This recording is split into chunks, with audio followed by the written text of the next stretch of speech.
Inuvik is located on the east channel of the Mackenzie Delta, approximately 100 kilometers, 62 miles, from the Arctic Ocean and approximately 200 kilometers, 120 miles, north of the Arctic Circle.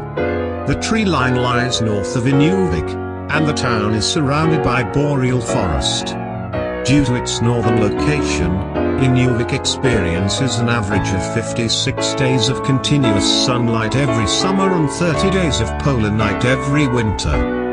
Inuvik meaning place of man is a town in the Northwest Territories of Canada, and hosts the regional office of the Inuvik region.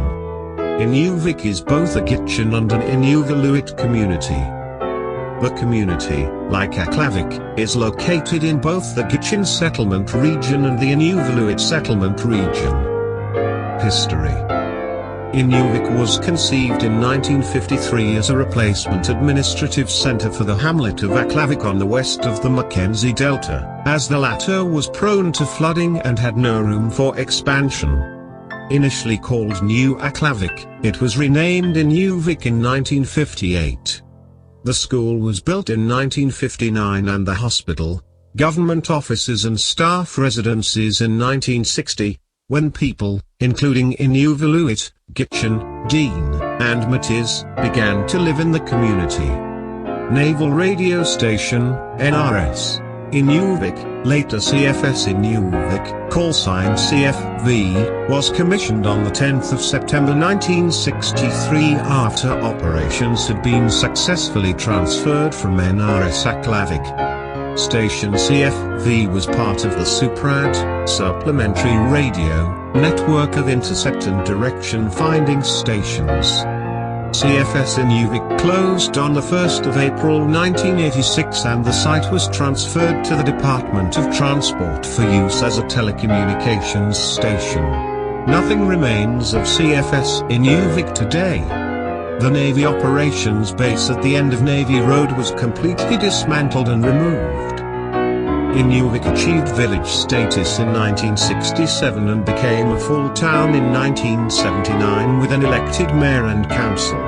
In 1979, with the completion of the Dempster Highway, Inuvik became connected to Canada's highway system, and simultaneously the most northerly town to which one could drive in Canada.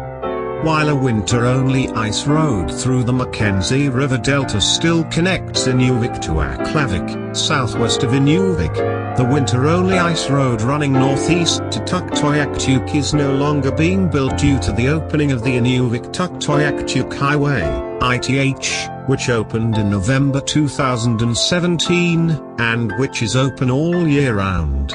The Inuvik to Tuktoyaktuk Highway, which connects to Canada's highway system at Inuvik via the Dempster Highway, is the first road in history to reach the polar shore of North America. Between 1971 and 1990, the town's economy was supported by the local Canadian Forces Station, CFS Inuvik, originally a naval radio station, later a communications research, signals intercept facility 17, and by petrochemical companies exploring the Mackenzie Valley and the Beaufort Sea for petroleum. This all collapsed in 1990 for a variety of reasons, including disappearing government military subsidies, local resistance to petroleum exploration, and low international oil prices. Since then the economy has been based on some minor tourism and subsidy provided by the Indigenous and Northern Affairs Canada, INAC, Health Canada, for the regional hospital, and the Royal Canadian Mounted Police. In the 2021 census of population conducted by Statistics Canada, Inuvik had a population of 3,137 living in 1,223 of its 1,464 total private dwellings, a change of -3.3% from its 2016 population of 3,243.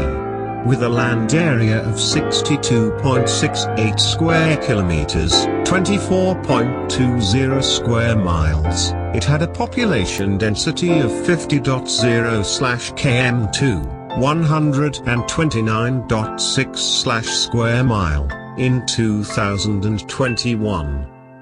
As of the 2016 Canadian census, there were 2,080 people who identified as Indigenous. Of these, 63.2% were Inuit, predominantly Uamamit, 31.0% First Nations and 5.3% Métis. The non-native population of Inuvik was 36.7%. The main language spoken in Inuvik is English, though schools teach and a handful of local people still speak Inuinnaqtun, Inuviluktun, and Gitchin. Local CBC radio, Chak AM, broadcasts an hour of programming a day in each of these languages. Local Gitchin are enrolled in the Inuvik native band. There are also about 100 Muslims, most of whom came there for economic opportunities.